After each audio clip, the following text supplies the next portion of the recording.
بسم اللہ الرحمن الرحیم الحمد للہ رب العالمین والصلاة والسلام علی سید الانبیاء والمرسلین قال اللہ تعالی وتبارک فی القرآن المجید والفرقان الحمید بسم اللہ الرحمن الرحیم وعلم آدم الاسماء كلها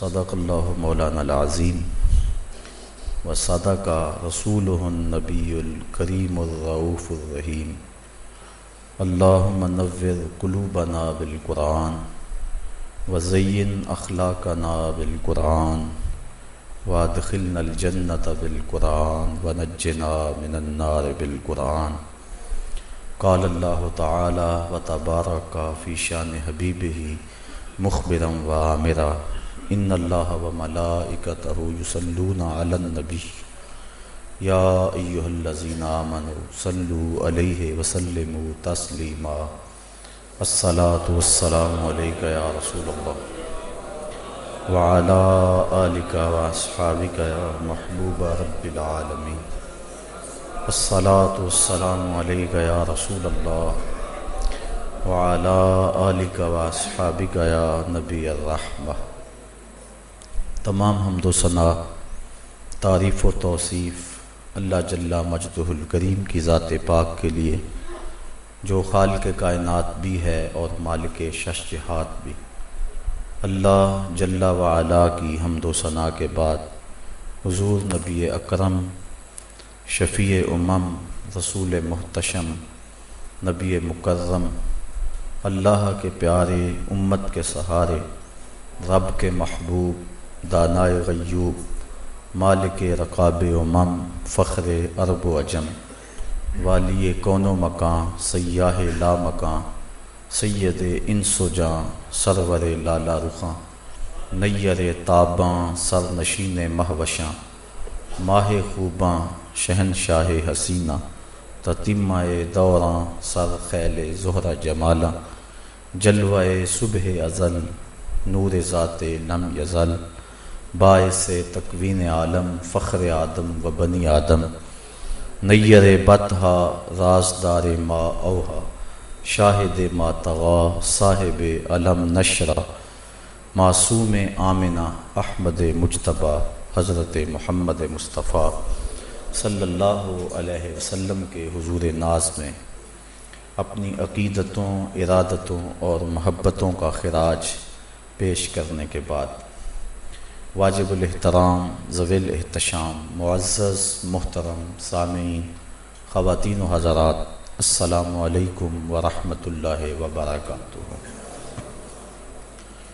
انسان اللہ کی تخلیق کا شاہکار ہے اور اللہ تعالیٰ نے حضرت انسان کو باقی مخلوقات پر فضیلت اور عظمت عطا فرمائی۔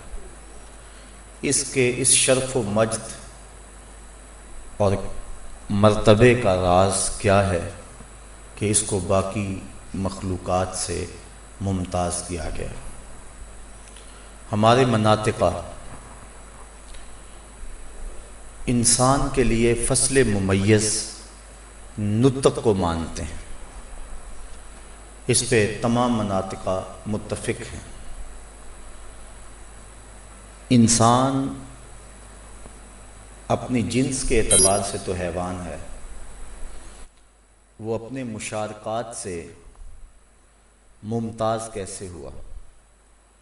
وہ کون سا وصف تھا جس نے اس کو اس کے مشارکات سے ممتاز کر دیا؟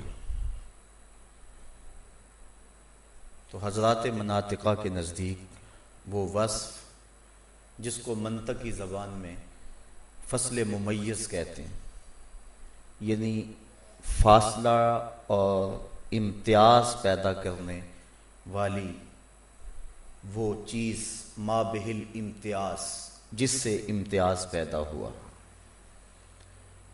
تو وہ نطق ہے۔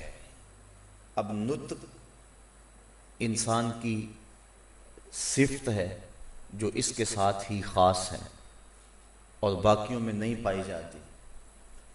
تو انسان کو اس کے جملہ مشارکات سے جس شے نے الگ کیا اور ممتاز کیا وہ نطق ہے۔ اب انسان اپنی جنس کے اعتبار سے حیوان تو ہے، لیکن اس کو حیوان نہیں کہا جاتا، اب اس کو انسان کہیں گے، اس لیے کہ اس کے ساتھ ایک فصل ممیز آ گئی۔ اب انسان کو اگر حیوان آپ کہیں گے تو وہ بگڑ جائے گا، ناراض ہو جائے گا کہ مجھے حیوان کیوں کہہ رہے ہیں، جبکہ اپنی ماہیت کے اعتبار سے یہ حیوان ہے۔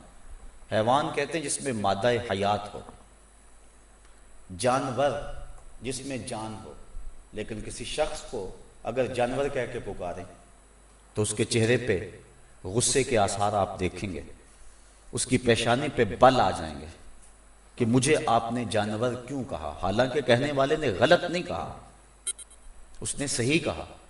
جانور کا معنی ہے جاندار، اور حیوان کا معنی ہے جس میں مادہ حیات پایا جائے۔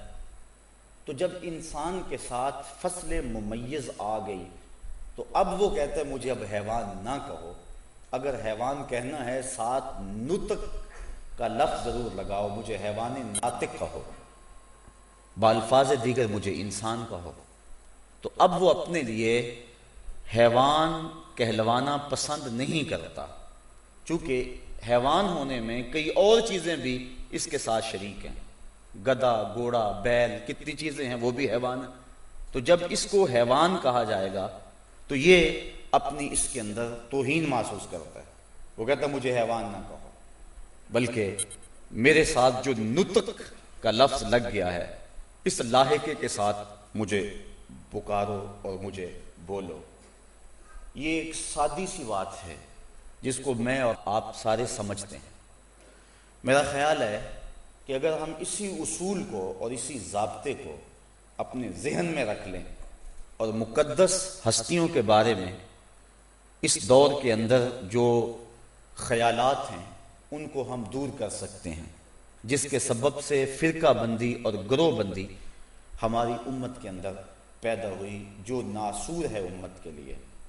آقا کریم علیہ السلام نے ان گروہ بندیوں اور فرقہ بندیوں سے سخت بیزاری کا اظہار اور اعلان فرمایا۔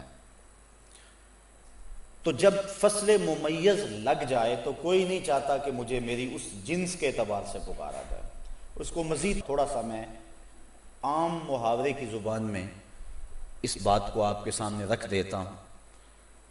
سکول میں جو ہیڈ ماسٹر ہوتا ہے وہ بھی تو ماسٹر ہی ہوتا ہے، لیکن اگر اس کا تعارف ماسٹر کے طور پہ کروایا جائے تو وہ تعارف کروانے والے کی نیت کے کھوٹ کو بیان کرے گا کہ اس نے میرا تعارف ہیڈ ماسٹر ہونے کے حوالے سے کیوں نہیں کروایا، جبکہ ہیڈ ماسٹر بھی تو ماسٹر ہے، لیکن ایک اضافی شان ہے جو اس کے ساتھ آ گئی۔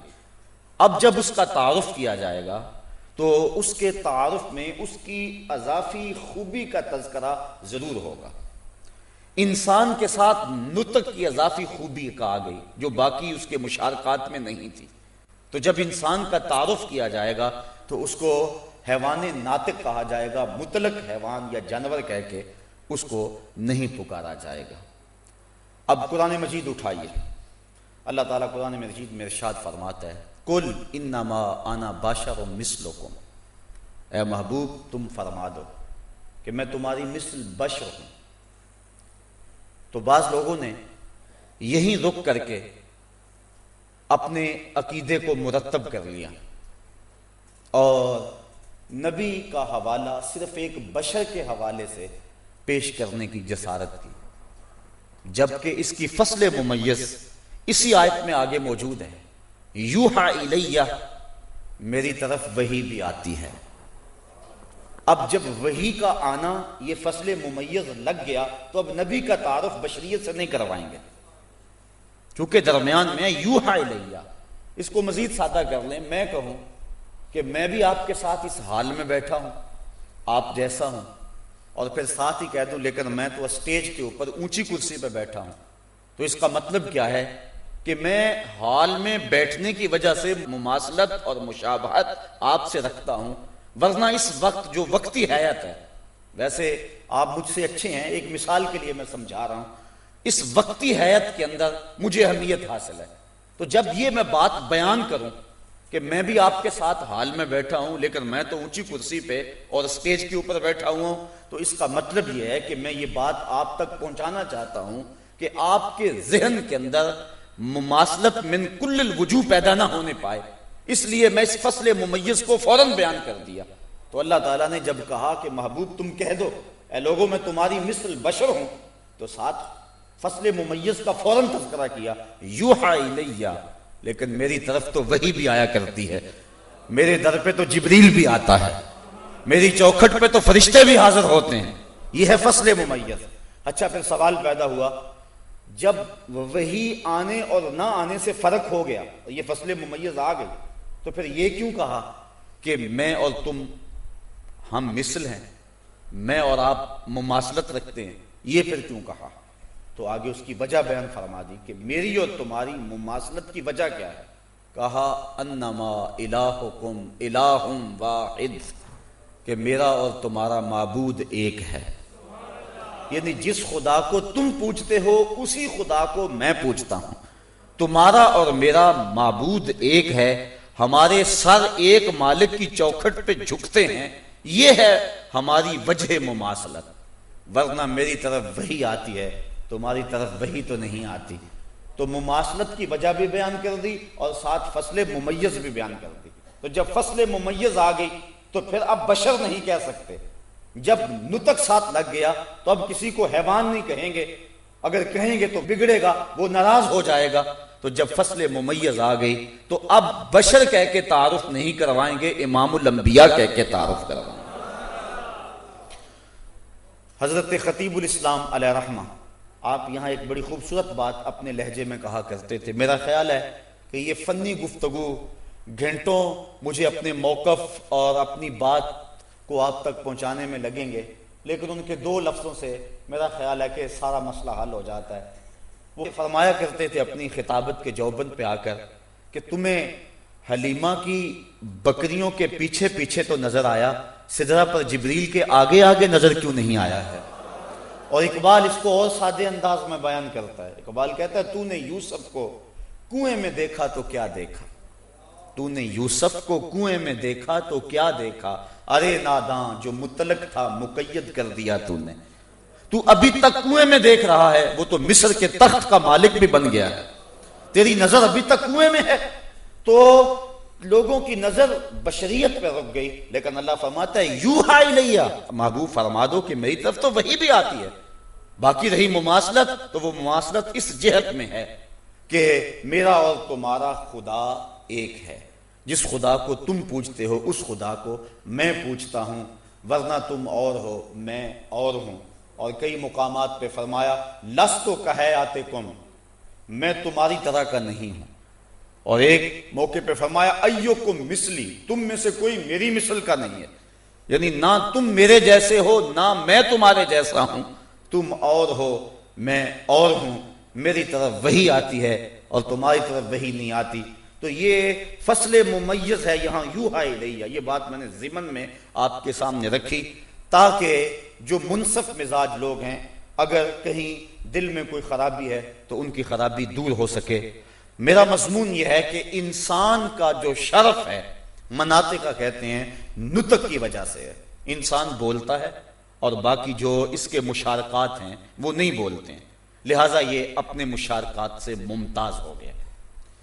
یہ اس کے شرف کی ایک وجہ ہو سکتی ہے، لیکن ملفوظات میں اعلیٰ حضرت امام اہل محبت امام شاہ احمد رضا خان فاضل بریلوی علیہ رحمہ سے پوچھا گیا کہ حضرت انسان کے شرف و مجد کا سبب کیا ہے؟ تو وہ فرمانے لگے کہ اس کے لیے فصل ممیز ما بہل امتیاز، نطق نہیں ہے بلکہ ما بہل امتیاز انسان کے لیے عقل و خرد کا نور ہے جو اس کو عطا کیا گیا ہے۔ حضرت امام غزالی علیہ رحمہ فرماتے ہیں اللہ تعالیٰ نے 3 طرح کی مخلوقیں پیدا فرمائی۔ ایک مخلوق وہ کہ جس کو عقل کا چراغ دیا گیا، شہوات نہیں دی گئی۔ ایک مخلوق وہ جن کو شہوات دی گئی ہیں، چراغ عقل نہیں دیا گیا۔ اور تیسری مخلوق وہ ہے کہ جس کو شہوات کی آزمائش میں بھی ڈالا گیا اور اس کے ہاتھ میں چراغ عقل بھی دیا گیا۔ فرمایا جن کو محض عقل کا نور دیا گیا وہ فرشتے ہیں، جن کو صرف شہوات دی گئیں وہ بہائم چوپائے ہیں، اور جس کو عقل بھی دی گئی اور شہوات بھی دی گئی، برانگیختہ جذبات بھی دیے گئے، اللہ کی حدوں کو ملحوظ رکھنے کا حکم بھی دیا گیا، اس کے سینے میں ترنگیں، آرزویں اور خواہشیں بھی رکھی گئیں، لیکن اللہ نے اپنے حکم کے پہرے بھی بٹھائے، خبردار تیری نظر غیر محرم کی طرف نہ اٹھنے پائے۔ تو شہوت بھی دی گئی، عقل کا چراغ بھی دیا گیا، مکلف بھی بنایا گیا، تو وہ مخلوق حضرت انسان ہے۔ اگر چوپایا اپنی زندگی کا نصب العین کھانے پینے اور حصول لذت کو جانتا ہے تو اس کی زندگی کا مقصد ہے ہی یہی۔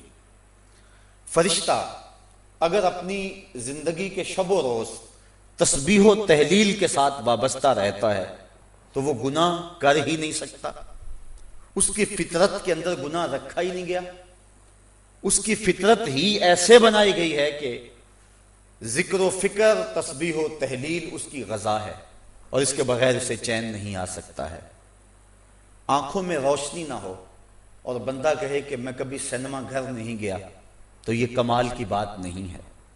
کان سے بہرا ہو اور کہے آج تک میں نے غیر محرم کی آواز تک نہیں سنی تو یہ کمال کی بات نہیں ہے۔ پاؤں سے چلنے کی سکت نہ ہو، کہے میں کبھی بری راہ پہ نہیں چلا ہوں تو یہ کمال کی بات نہیں ہے۔ حسن تو یہ ہے اس مرغابی کا کہ جو پانی کے اندر ہوتے بھی لگاتی ہے اور اپنے پر بھی گیلے نہیں ہونے دیتی، تو کمال تو اس انسان کا ہے جس کے دل میں خواہشوں کا ہجوم رکھا گیا اور جس کے سینے میں امنگیں اور ترنگیں رکھی گئی، لیکن کہا خبردار غیر محرم کی طرف تیری نظر نہ اٹھنے پائے، خیالوں پہ پہرا بٹھایا، سوچوں پہ پہرا بٹھایا، اور اس بندے نے اپنے رب کی عبادت کر کے اور جن چیزوں سے اس نے روکا تھا پوری طرح سے رک کر کے اللہ تعالیٰ جل شانہ کی بندگی کا حق ادا کیا۔ تو یہ حضرت انسان ہے جو اس آزمائش کی بھٹی میں ڈالا گیا، اور اللہ تعالیٰ نے جو اس کو امتحان دیا، اس امتحان کے اندر اس مخلوق میں سے بہت سارے لوگ پورے نکلے۔ تو یہ وہ مکلف بنانے کی وہ تکلیف تھی جس وجہ سے انسان کو مجد و شرف دیا گیا۔ انسان کے کمال اور شرف کا ایک سبب اس کا علم ہے، اور یہ بات ذہن میں رکھیں کہ جب حضرت انسان کا تفوق فرشتوں پر ظاہر ہوا تو فرشتوں کو آدم علیہ السلام کے سامنے لاجواب بنایا گیا۔ قرآن مجید کے دامن میں یہ سارا واقعہ موجود ہے۔ جب اللہ تعالیٰ نے حضرت انسان کو اپنی نیابت کے لیے منتخب فرمایا تو فرشتوں سے کہا کہ میں زمین پہ اپنا نائب بنانے والا ہوں، تمہاری اس کے بارے میں کیا رائے ہے؟ تو فرشتوں نے عرض کی مالک وہ زمین پہ فساد کرے گا، شر کرے گا، خون ریزیاں کرے گا، کیونکہ فرشتے جانتے تھے کہ آگ، پانی، ہوا اور مٹی، ان عناصر اربع کے مجموعے سے یہی توقع ہو سکتی ہے، کیونکہ یہ چاروں چیزیں آپس میں متضاد ہیں۔ پانی بجھاتا ہے، آگ بھڑکتی ہے، ہوا کا کام اڑانا ہے اور مٹی کا کام بیٹھنا ہے، اس میں عجز و انکساری ہے۔ تو یہ چار چیزوں کا مجموعہ جب ایک انسان تیار ہوگا تو ظاہر ہے اس کی فطرت کے اندر تضاد ہوگا، جس سے لڑائی بھی ہوگی، فساد بھی ہوگا، شر بھی پھیلے گا۔ تو انہوں نے کہا کہ مالک وہ تو فساد کرے گا، وہ تو شر پھیلائے گا، وہ تو تیرے حکموں کو توڑے گا۔ وَنَحْنُ نُسَبِّحُ بِحَمْدِكَ وَنُقَدِّسُ لَكَ، ہم تیری تسبیح بھی بولتے ہیں، تیری پاکی بھی بولتے ہیں، تیرے نام کے وظیفے بھی پڑھتے ہیں، تیری تسبیح و تہلیل بھی کرتے ہیں، تیری پاکی بھی بولتے ہیں۔ یہ فرشتوں نے کہا، انسان کی خامیاں گنوائیں اور اپنی خوبیاں بیان کی۔ گویا حضرت صاحب روح المعانی علامہ آلوسی شکری بغدادی علیہ رحمہ فرماتے ہیں اس کا مطلب یہ کہ فرشتوں نے استحقاق خلافت اپنے لیے ثابت کرنا چاہا۔ یہ الیکشن کا بھی ابھی دور گزرا ہے تو ووٹ مانگنے کے دو طریقے ہیں، ایک تو یہ کہ اپنی خصوصیات بیان کی جائیں کہ میں نے یہ کام کیا ہے تمہارے سامنے یہ سب کچھ، اور دوسرا یہ ہے کہ جو مد مخالف ہے اس کے نقص گنوائے جائیں کہ میاں نہ مجھے ووٹ دو لیکن جو مقابل میرے کھڑا ہے اس کا کردار بھی تو دیکھو، اس کی زندگی کے شب و روز بھی تو دیکھو، اس کے نشے اور اس کی شرابیں بھی دیکھو، ملک کے وسائل کو لوٹ کے کھا گیا، وہ بھی تمہارے سامنے ہے، اب اپنی مرضی کر لو، میں ووٹ نہیں مانگتا۔ تو یہ دو طریقے ہیں، مخالف کے نقص گنوائے جائیں، یہ ایک طریقہ ہے مائل کرنے کا، اور دوسرا اپنی خوبیاں بیان کی جائیں۔ فرشتوں نے انسان کے نقص گنوائے اور اپنی خوبیاں بیان کی کہ یہ لڑائی کرے گا، دھینگا مشتی کرے گا، شر پھیلائے گا، فساد کرے گا۔ ہم تیری تسبیح بھی بولتے ہیں، تیری پاکی بھی بولتے ہیں، تیرے نام کے وظیفے بھی پڑھتے ہیں، مطلب کیا کہ خلافت کا حق ہمیں ہے چونکہ ہم تیرے وفادار ہیں، اور یہ تو تیرے حکموں کو توڑنے والا ہے۔ اب فرشتوں نے اپنے لیے استحقاق خلافت ثابت کرنا چاہا۔ اب میرے مالک نے کیا جواب دیا؟ قال انی اعلم ما لا تعلمون، جو میں جانتا ہوں وہ تم نہیں جانتے۔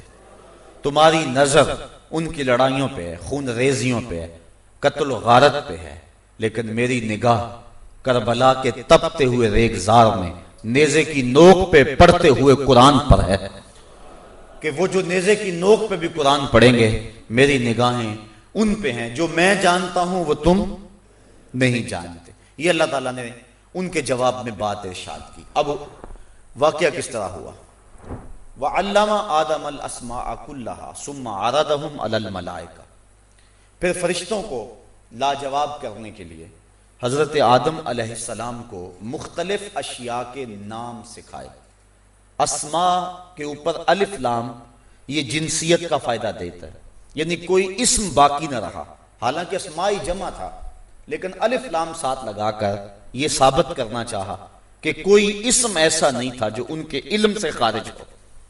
پھر کلہا سے تاکید لفظی لگائی، جبکہ الاسماء، اسماء کے اوپر جو الف لام ہے وہ جنس کا ہے، چلو استغراق کا بھی اگر آپ اس کو مانیں، استغراق کا ہے وہ، تو اس سے یہ طے ہو گیا کہ کوئی اسم باقی نہ رہا جو حضرت آدم علیہ السلام کے سینے میں جس کا علم نہ رکھ دیا گیا۔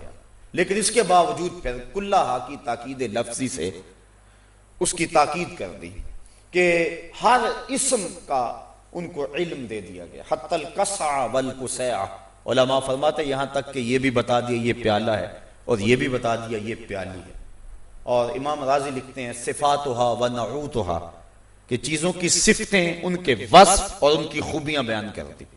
چیز بنتی کیسے ہے، اس کا میٹیریل کہاں سے آتا ہے، اس کی ترکیب کیا ہے، طریقہ استعمال کیا ہے، یہ ٹوٹ جائے تو اس کو دوبارہ صحیح کیسے کرنا ہے، اور اس کو اردو میں کیا کہتے ہیں، ہندی میں کیا کہتے ہیں، سندھی میں کیا کہتے ہیں، 70,000 بولیاں بھی سکھا دی۔ کوئی شے ایسی نہ تھی اسماء میں سے جو آدم علیہ السلام کے علم میں نہ ڈال دی گئی ہو۔ پھر ان اشیاء کو فرشتوں کے سامنے پیش کیا، کہا انبئونی باسماء ہؤلاء، مجھے ان چیزوں کے نام بتاؤ۔ اب ظاہر ہے فرشتے پڑھائے سکھائے نہیں گئے تھے، کہنے لگے کہ مالک ہم ان چیزوں کے نام نہیں بتا سکتے۔ بولے لا علم لنا الا ما علمتنا، ہمیں علم نہیں ہے، ہم تو وہی جانتے ہیں جو ہمیں سکھایا اور پڑھایا گیا۔ پھر ان چیزوں کو حضرت آدم علیہ السلام کے سامنے پیش کر کے کہا اے آدم ان چیزوں کے نام بتاؤ۔ اب وہ پڑھائے سکھائے گئے تھے، وہ ایک ایک چیز کا نام بتانے لگے۔ پھر فرمایا قال الم اقل لکم انی عالم غیب السماوات والارض وعالم ما تبدون وما کنتم تکتمون، میں نے کہا نہیں تھا جو میں جانتا ہوں وہ تم نہیں جانتے، میں تمہارے سینوں کی چھپی ہوئی باتوں کو بھی جانتا ہوں، اور جو تم ظاہر کرتے ہو میں ان کو بھی جانتا ہوں۔ اب یہاں حضرت آدم علیہ السلام کا فرشتوں پر جو تفوق ثابت کیا وہ بذریعہ علم ثابت کیا، تو انسان کا شرف علم سے پھر قرار پایا، علم کی وجہ سے حضرت انسان کو ممتاز کیا۔ اور یہاں یہ بات بھی میں ضمناً عرض کر دینا چاہوں گا کہ ڈارون کے نظریے کا بھی قرآن مجید کی ان آیات سے بطلان ہو گیا۔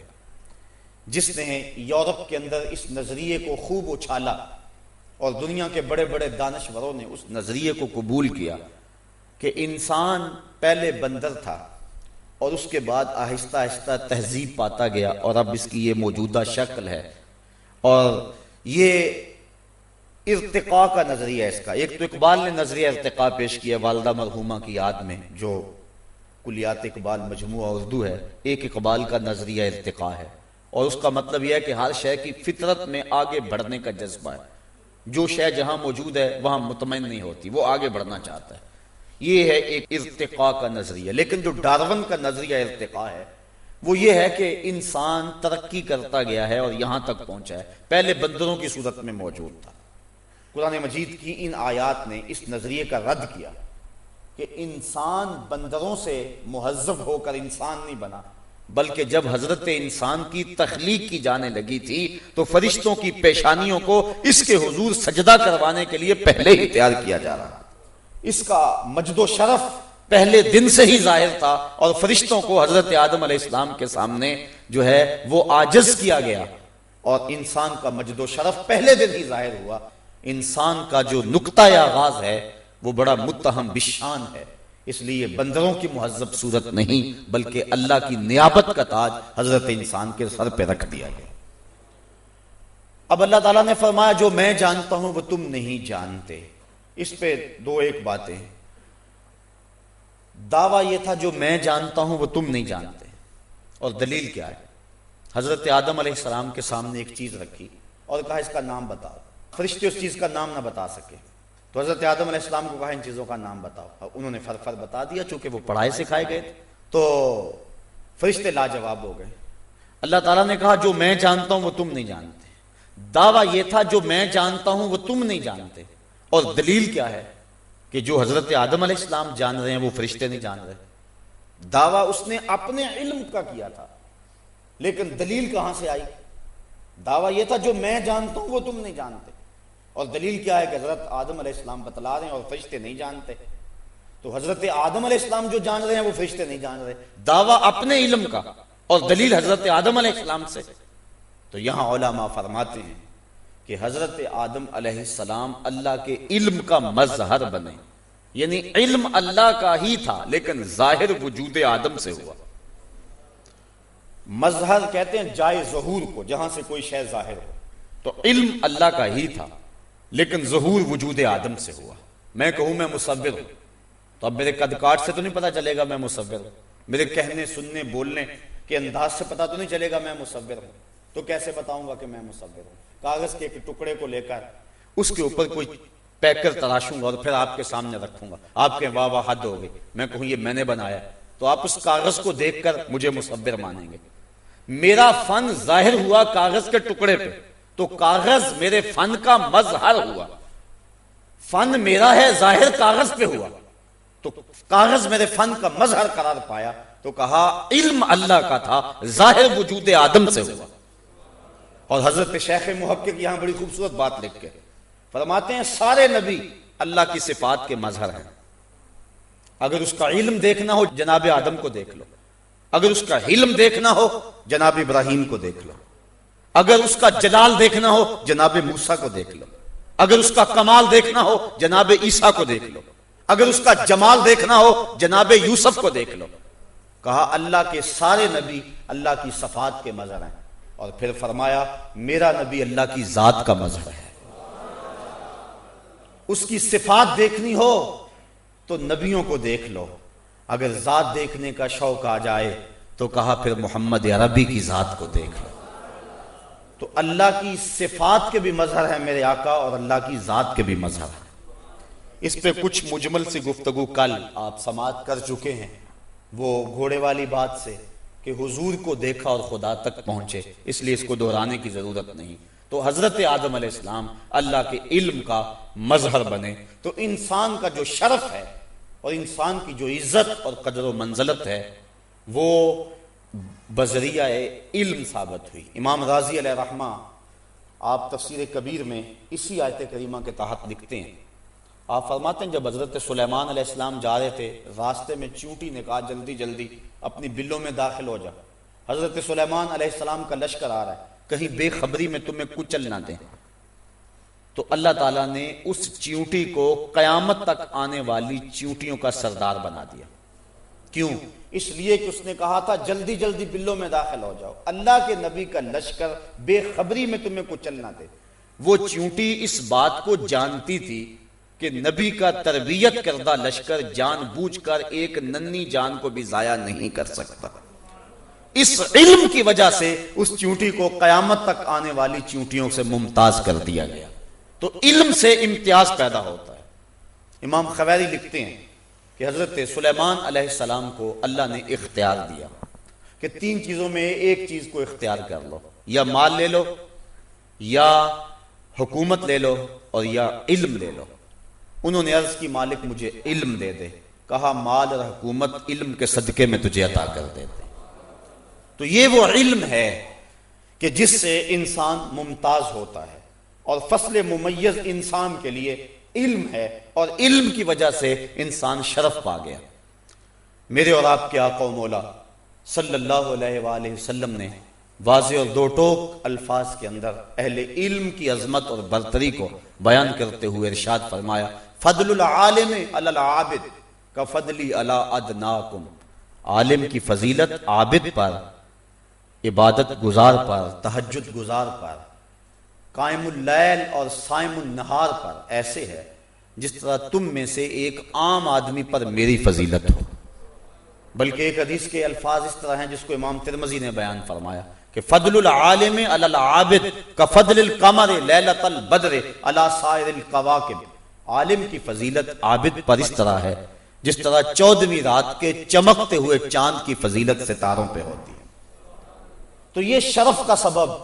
اور آقا کریم علیہ السلام نے ارشاد فرمایا کہ نبیوں کی وراثت درہم و دینار نہیں ہوتے، نبیوں کی وراثت علم ہے، اور علماء نبیوں کے وارث ہیں. سلطان محمود غزنوی کو اس حدیث کے متن پہ یقین نہیں آتا تھا.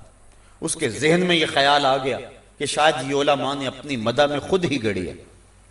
میرا باپ سلطان سبکتگین ہے یا کوئی اور، اس کے بارے میں بھی اس کو وہم تھا.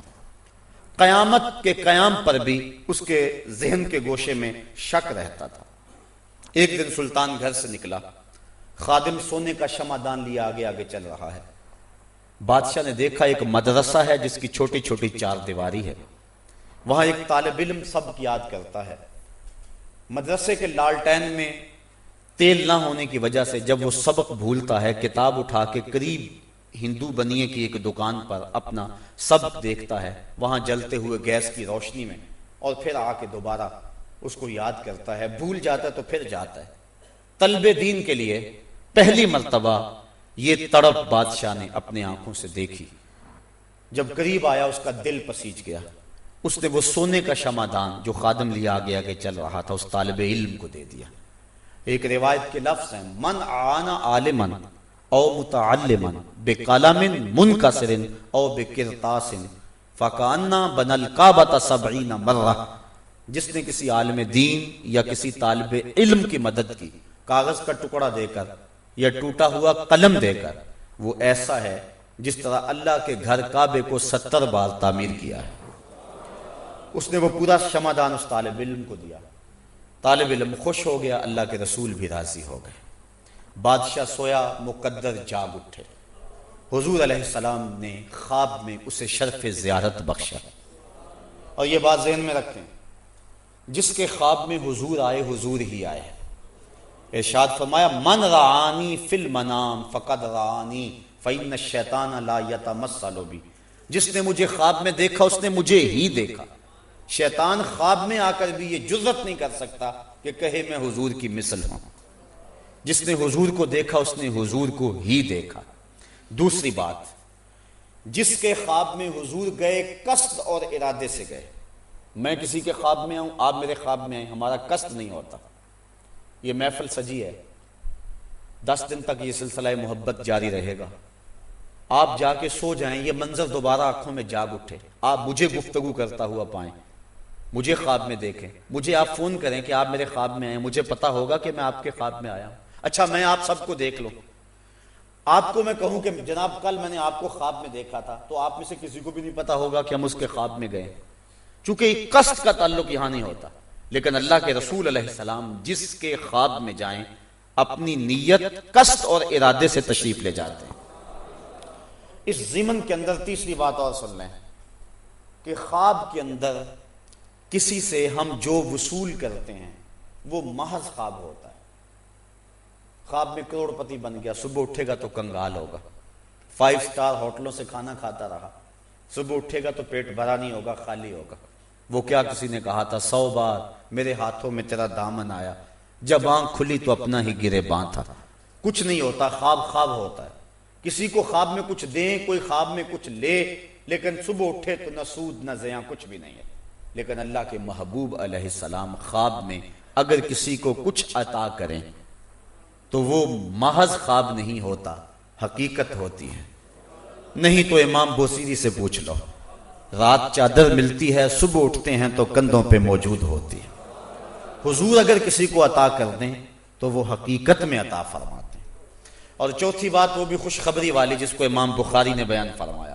میرے آقا کریم علیہ السلام نے ارشاد فرمایا، من رعانی فی المنام فسیرانی فی الیقظہ، جس نے مجھے خواب میں دیکھا ان قریب جاگتے بھی دیکھ لے گا۔ علماء کہتے ہیں ساری زندگی نہ بھی دیکھ سکا، جب روح نکل رہی ہوگی رخ محبوب سامنے ہوگا، اور اگر اس وقت حضور کی زیارت ہوگی تو اور چاہیے بھی کیا، سوکھا نکلے سا ظہوری جے ویخ لواں بک تیرا۔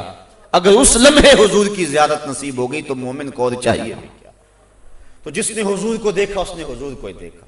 سلطان محمود غزنوی سویا مقدر جاگے، حضور کی زیارت نصیب ہوئی۔ کتنے شک تھے؟ 3۔ میرا باپ کون؟ قیامت آئے گی کہ نہیں آئے گی؟ کیا علماء نبیوں کے وارث ہوتے ہیں؟ میرے اور آپ کے آقا و مولا فرماتے ہیں انا افصح العرب، عربوں میں بات کرنے کا جو طریقہ مجھے ہے کسی اور کو نہیں ہے۔ اور کلام کا حسن یہ ہے کہ لفظ تھوڑے ہوں معانی زیادہ ہوں۔ یہ نہیں 3 گھنٹے کی تقریر بعد میں نتیجہ نکالنے کچھ بھی نہ ہو۔ یہ حسن ہے، بلاغت ہے کلام کی، کہ تھوڑے لفظوں میں مفہوم زیادہ بیان کیا جائے۔ اور یہ حضور کو جو ملکہ حاصل تھا وہ کسی اور کو حاصل نہیں رہا ہے۔ سلطان سویا مقدر جاگے، آقا کریم خواب میں شرف زیارت بخشا اور مسکراتے ہوئے فرمایا، اے سبکتگین کے بیٹے محمود، آج تو نے میرے ایک وارث کی قدر کی ہے، کل قیامت کو میں تیری شفاعت کروں گا۔ حضور نے 3 شک بھی دور کی اور جنت کی بشارت بھی عطا فرمائی۔ تو یہ علماء ہیں کہ جن علماء کو اللہ کے محبوب علیہ السلام نے اپنا وارث قرار دیا، اور حضور نے اپنی امت کو وصیت کی کہ صبح اس حال میں کر کہ تو عالم ہو، یا پھر علم سیکھنے والا ہو، یا پھر علماء کی باتوں کو سننے والا ہو، اور اگر یہ بھی نہیں ہے تو ان کے ساتھ محبت کرنے والا ہو۔ اور آگے فرمایا وَلَا تَكُنِ الْخَامِسِ فَتُهْلَكَ، 5واں نہ بننا، ہلاک ہو جائے گا۔ ان 4 میں سے ایک بن جا، یا خود عالم بن جا، یا علم سیکھنے والا بن جا، یا علماء کی گفتگو کو سننے والا بن جا، یہ نہیں تو علماء سے محبت کرنے والا بن جا۔ کہا کہ 5واں نہیں بننا۔ تو یہ ہے شرف اہل علم کا۔ اور میرے اور آپ کے آقا و مولا فرماتے ہیں جو اہل علم ہیں ان کے لیے کائنات کی ہر شے دعا کرتی ہے، حتی الحیتان فی البحر، یہاں تک کہ سمندر کی مچھلیاں بھی علماء کی زندگی کی دعا مانگتی ہیں، اس لیے کہ وہ جانتی ہیں کہ جب علماء اٹھا لیے جائیں گے تو قیامت بپا ہو جائے گی۔ تو علم وہ شرف ہے جس کی وجہ سے انسان ممتاز ہوتا ہے۔ اس لیے ہمیں اسلام نے علم کی ترغیب دی۔ اسلام کی پہلی وحی جو حضور پہ نازل ہوئی وہ اقرا پڑھنے کے بارے میں تھی۔ اگر میں کہوں کہ اسلام دین علم ہے تو یہ بات غلط نہیں ہوگی۔ اور میرے اور آپ کے آقا و مولا نے اس پہ فخر کرتے ہوئے ارشاد فرمایا انما بعثت معلما، لوگوں میں معلم بنا کر مبعوث کیا گیا۔ تو اس بات پر حضور کو فخر رہا ہے۔ تو علم کی گزرگاہوں پہ جو اپنی زندگی گزار دیتے ہیں وہ لوگ خوش نصیب ہیں۔ اور اسلام نے ہمیں اس بات کا خوگر بنایا کہ تم علم کو تلاش کرو، اگر اس کے لیے تمہیں چین بھی جانا پڑے تو اس سے بھی گریز نہ کرو۔ اور پھر علم کس کے لیے؟ علم حاصل کیوں کرنا ہے؟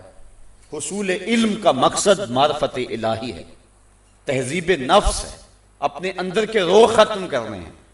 اگر کوئی شخص اس لیے علم حاصل کرتا ہے تو پھر اس کا علم اس کے لیے نافع ہے، لیکن اگر اس کا مقصد یہ نہیں ہے بلکہ حصول زر ہے، یا اس کا مقصد لوگوں کے اندر اپنی علمی برتری کو بیان کرنا ہے، لوگوں کی توجہ اپنی جانب مبذول کرنا ہے، تو وہ معاشرے کا بدترین شخص ہے۔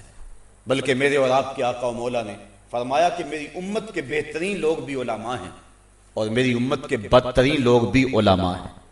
بہترین لوگ تلاش کرو تو کسی اور شعبے میں نہیں ملیں گے، اہل علم میں ہی بہترین لوگ ملیں گے، لیکن اگر بدترین لوگوں کی تلاش میں نکلو تو وہ بھی اسی طبقے میں موجود ہوں گے۔ اس لیے وہ علم جو عمل کی راہوں کا بندے کو مسافر بنائے اور عمل اس کو خلوص کی سمت لے جائے اور خلوص اس کو خشیت الہی کا نور دے دے، تو وہ علم مومن کے لیے روشنی اور نور کا سبب ہے۔ اور ارشاد فرمایا انما یخشی اللہ من عبادہ العلماء، بے شک اللہ کے بندوں میں سے اس سے ڈرنے والے علماء ہی ہیں، وہ ہیں حقیقی لوگ جن کے دم سے کائنات کے اندر اجالے ہیں۔ اور یہ بات ذہن میں رہے کہ جو علم دل میں داخل ہوتا ہے تو اس کے نتائج انسان کے اعضاء و جوارح پہ ظاہر ہوتے ہیں۔ حضرت حاتم اصم ایک بزرگ ہوئے، وہ کہتے ہیں جب سے مجھے 4 چیزوں کا علم ہوا ہے میری زندگی کے روگ ہی ختم ہو گئے۔ جب سے مجھے اس بات کا علم ہوا ہے کہ میرا رزق مقدر ہے اور جو لکھا ہے اس سے مجھے کم نہیں ملے گا نہ زیادہ ملے گا، تو کہا رزق کی تلاش میں جو میری پریشانی تھی وہ ختم ہو گئی۔ جب میرے مقدر میں جو لکھا ہے وہ مجھے مل کے رہے گا تو پھر مجھے حرام کی طرف جانے کی ضرورت نہیں ہے، بس میرے مقدر میں لکھے ہوئے رزق کو میں تلاش کرنے کے لیے جو ہے وہ معمول کی جو ہے وہ کارروائی کرتا ہوں۔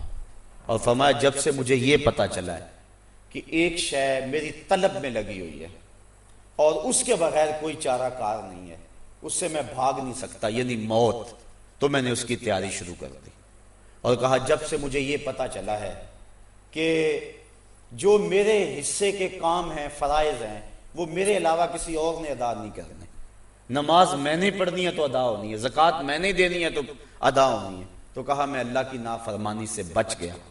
اور جب سے مجھے اس بات کا علم ہوا ہے کہ میرا مالک ہر لمحہ مجھے دیکھ رہا ہے، تو کہا پھر میں گناہ کرنے سے بچ گیا کہ کوئی جگہ تو ایسی نہیں ہے جو مالک کی نگاہوں میں نہ ہو۔ تو یہ علم فائدہ بخش ہوا جس سے زندگی کے اندر نکھار آ گیا۔ لیکن اگر علم بہت سارا ہے لیکن عمل ہی نہیں ہے تو اس علم کا کیا فائدہ؟ حضور علیہ السلام ارشاد فرماتے ہیں میں نے معراج کی رات کچھ لوگوں کو دیکھا کہ ان کی زبانیں لوہے کی کینچیوں سے کاٹی جا رہی تھی۔ میں نے جبریل کو پوچھا کہ یہ لوگ کون ہیں؟ تو جبریل امین نے کہا کہ حضور آپ کی امت کے یہ وہ علماء ہیں جو کہتے کچھ اور تھے، عمل ان کا کچھ اور تھا۔ تو اگر علم پہ عمل نہیں تو عمل وہ علم وبال ہے، اندھے کے ہاتھ میں چراغ ہے جس کو دیکھ کے لوگ اپنا راستہ تو سیدھا کر لیتے ہیں لیکن وہ اندھا ایک قدم بھی آگے نہیں چل سکتا۔ دیوار پہ لکھی ہوئی نصیحت ہے جس کو پڑھ کر لوگ اپنی راہیں ٹھیک کر لیتے ہیں لیکن دیوار اس پہ کوئی عمل نہیں کر سکتی۔ بلکہ ایک روایت میں آیا کہ وہ چراغ ہے جو لوگوں کو تو روشنی دیتا ہے لیکن خود جل رہا ہے۔ تو وہ عالم جو علم سے آ رہی ہے اس کی صحبت سے کوسوں دور بھاگنا چاہیے۔ بلکہ امام راضی فرماتے ہیں الرجال اربعۃ، آدمی 4 ہیں، رجل یدری و یدری انہ یدری فہو عالم فاتبعوہ۔ فرمایا ایک آدمی جو جانتا ہے اور یہ جانتا ہے کہ میں جانتا ہوں، اپنے علم کے تقاضوں سے بھی آگاہ ہے، فرمایا وہ عالم ہے، اس کی اتباع کرو، اس کی صحبت میں بیٹھو، تمہارے من میں اجالے ہو جائیں گے۔ فرمایا وَرَجُلٌ يَدْرِي وَلَا يَدْرِي أَنَّهُ يَدْرِي فَهُوَ مُسْتَرْشِدٌ فَأَرْشِدُوهُ۔ دوسرا وہ شخص ہے جو جانتا ہے لیکن اس کو یہ نہیں پتا کہ میں جانتا ہوں، تو کہا کہ وہ سویا ہوا فَهُوَ نَائِمٌ فَأَيْقِظُوهُ، وہ سویا ہوا ہے اس کو جگا دو۔ اور تیسرا فرمایا وَرَجُلٌ لَا يَدْرِي وَيَدْرِي أَنَّهُ لَا يَدْرِي، اور ایک آدمی وہ ہے جو نہیں جانتا لیکن جانتا ہے کہ میرے پاس کچھ نہیں ہے، تو فَهُوَ مُسْتَرْشِدٌ فَأَرْشِدُوهُ، وہ راہ تلاش کر رہا ہے، اس کی مدد کرو، اس کو راستے پہ لگا دو۔ اور چوتھا شخص جس سے بچنے کی تاکید کی گئی فرمایا وَرَجُلٌ لَا يَدْرِي وَلَا يَدْرِي أَنَّهُ لَا يَدْرِي، ایسا شخص کہ جو نہیں جانتا اور یہ بھی نہیں جانتا کہ میں نہیں جانتا ہوں، جاہل ہونے کے باوجود اپنی جہالت سے بھی جاہل ہے۔ فرمایا فَهُوَ شَيْطَانٌ فَاجْتَنِبُوهُ، وہ شیطان ہے، اس کی صحبت سے اجتناب کرو، کہیں ایسا نہ ہو کہ اس کی صحبت تمہیں جلا کے رکھ دے۔ بلکہ امام غازی اہل علم کو وصیت کرتے ہوئے فرماتے ہیں اے اہل علم تم شبہ والی چیزوں میں نہ پڑنا، لوگ حرام چیزوں میں مبتلا ہو جائیں گے۔ اور آپ فرماتے ہیں اگر علماء مال حلال جمع کرنے لگ جائیں تو لوگ شبہ والا مال جمع کرنے لگ جائیں گے، اور اگر اہل علم شبہ والا مال جمع کرنے لگ جائیں گے تو لوگ حرام میں پڑ جائیں گے۔ اور میرے امام احمد رضا فاضل بریلوی علیہ رحمہ آپ فرماتے ہیں اے طبقہ علماء، اگر تم نے مکروہ تنزیہیہ کا ارتکاب کیا تو لوگ مکروہ تحریمیہ میں پڑ جائیں گے، اور اگر تم نے مکروہ تحریمیہ کا ارتکاب کیا تو لوگ حرام میں پڑ جائیں گے، اور اگر تم نے حرام کا ارتکاب کیا تو لوگوں کے کفر میں پڑ جانے کا اندیشہ ہے۔ اور پھر فرمایا اگر تم نے غیر موقدہ سنتیں چھوڑی تو لوگ موقدہ چھوڑ دیں گے، اور تم نے اگر موقدہ چھوڑی تو لوگ واجب چھوڑ دیں گے، اور اگر تم نے واجب چھوڑے تو لوگ فرض چھوڑ دیں گے، اور اگر تم سے فرض چھوٹ گئے تو لوگوں کے کفر میں مبتلا ہو جانے کا اندیشہ ہے۔ اس لیے وہ علماء جن کی صحبت تمہیں شک سے یقین کی طرف بلائے، ریا سے خلوص کی طرف بلائے، اور غفلت سے تمہیں یاد الہی کی طرف بلائے، ان لوگوں کی صحبت غنیمت جانو۔ علماء فرماتے ہیں کہ صحبتوں کے اثرات مرتب ہوتے ہیں۔ امام راضی نے ایک بڑی پیاری بات لکھی، آپ فرماتے ہیں من جالس مع ثمانیہ اصناف من الناس زادہ اللہ ثمانیہ اشیاء، جو 8 قسم کے لوگوں کے پاس بیٹھا اللہ اسے 8 قسم کی چیزیں عطا کرتا ہے۔ کون کون سی؟ من جالس مع الاغنیاء زادہ اللہ حب الدنیا والرغبہ فیہا، جو دولت مندوں کے پاس بیٹھنا اٹھنا شروع کر دیتا ہے اس کے دل میں دنیا کی محبت اور رغبت پیدا ہو جاتی ہے، کیونکہ ہر وقت دولت کی باتیں ہونی ہیں تو اس کی آرزو اور اس کی تمنا بھی ایسے ہی پروان چڑھے گی۔ اور فرمایا فمن جلس مع الفقراء جعل اللہ لہ الشکر والرضا بقسمت اللہ، اور جو فقیروں کے پاس بیٹھنے لگا اس کو 2 چیزیں ملیں گی، ایک شکر کی دولت مل جائے گی، ایک اللہ کی تقسیم پہ راضی ہو جانا نصیب ہو جائے گا۔ اور بندہ اللہ کی تقسیم پہ راضی ہو جائے تو زندگی کے دکھ ختم نہیں ہو جاتے۔ واصف علی واصف نے بڑی خوبصورت بات کہی تھی، اس نے کہا اپنی مرضی اور اللہ کی مرضی میں فرق کا نام غم ہے، اپنی مرضی میں اور اللہ کی مرضی میں فرق کا نام غم ہے، اور اگر اپنی مرضی کو اس کی مرضی میں فنا کر دو تو پھر غم کہاں رہے گا۔ جے سونا میرے دکھ وچ راضی تے میں سکھ نو چلے ڈاواں، تو پھر دکھ تو ویسے ختم ہو جاتا ہے۔ اور پھر میاں محمد بخش عارف کھڑی رومی کشمیر کی زبان میں بندہ یوں بولتا ہے کہ دکھ ہمیشہ سکھ کدائیں تے دکھاں تو سکھ وارے، دکھ قبول محمد بخشا راضی رہن پیارے۔ تو پھر انسان دکھوں میں بھی اس کی رضا کو حاصل کر لیتا ہے۔ تو کہا فقراء کے پاس بیٹھو گے تو تمہیں اللہ کی تقسیم پہ راضی ہونا نصیب ہو جائے گا۔ ومن جلس مع السلطان زادہ اللہ القسوہ والکبر، جو بادشاہوں اور حکمرانوں کی صحبت میں بیٹھنے لگا 2 مصیبتیں اس پہ نازل ہوں گی، ایک دل سخت ہو جائے گا، ایک تکبر پیدا ہو جائے گا۔ اللہ دل کو سختی سے محفوظ فرمائے۔ اور آگے فرمایا کہ من جالسا مع النساء زادہ اللہ الجہل والشہوہ، جو عورتوں کے ساتھ بیٹھنے اٹھنے لگا اس کی طبیعت کے اندر جہالت اور شہوت غالب آ جائے گی۔ اسی طرح جو بچوں کے ساتھ بیٹھنے لگا لہو و لعب اور مزاح پیدا ہو جائے گا تربیت میں، اور جو فاسقوں کے پاس بیٹھا گناہ پر جرأت پیدا ہو جائے گی اور توبہ میں تاخیر ہو جائے گی، اور جو صالحین کے پاس بیٹھا تو اطاعت میں رغبت پیدا ہو جائے گی۔ ومن جلس مع العلماء، اور جو علماء کی صحبت میں بیٹھا ایک تقوی کا نور نصیب ہوگا، دوسرا علم میں اضافہ ہو جائے گا۔ اس لیے ہمیں اسلام نے علم کی طرف بلایا، اور عالم ہی دھرتی کا زیور ہیں اور ان کے دم سے ہی کائنات کے اندر اجالے ہیں۔ تو انسان کا جو شرف و مجد ہے وہ باقی مخلوقات سے اس کو جو امتیاز دیا گیا ہے وہ وجہ علم دیا گیا ہے، اور جتنی تاکید علم حاصل کرنے کی اسلام نے کی ہے، اسلام کے علاوہ کوئی دین نہیں جس نے اتنی تاکید کی ہو۔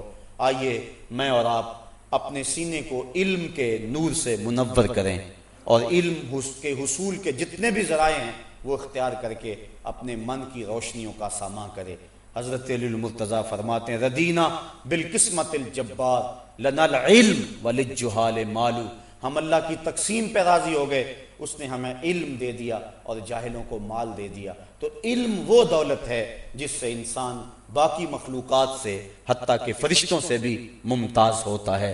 تو علم کی بنیاد پر انسان کو عروج دیا گیا، اور یہی شرف انسانیت کا راز ہے۔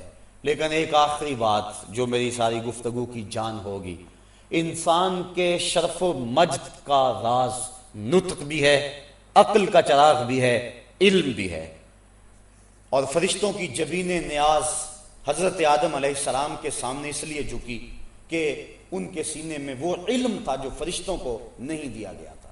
لیکن یہاں ایک بڑی پیاری بات حضرت قاضی ثناء اللہ پانی پتی تفسیر مظہری میں لکھ گئے، فرماتے ہیں کہ فرشتوں نے جو حضرت آدم علیہ السلام کو جو سجدہ کیا تھا اس کی یہ وجہ تھی کہ ان کے سینے میں علم تھا، لیکن فرمایا ایک اور بات بھی تھی، توجہ چاہوں گا۔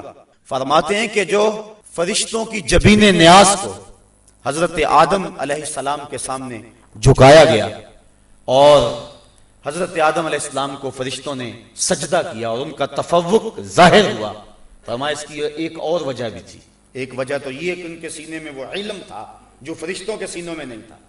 دوسری وجہ فرماتے ہیں کانا فی جبہتہ نور محمد صلی اللہ علیہ وسلم، کہا اس لیے سجدہ کروایا گیا کہ حضرت آدم کی پیشانی میں محمد عربی کا نور رکھا گیا تھا، اس نور کی وجہ سے حضرت آدم فرشتوں سے ممتاز ہوئے۔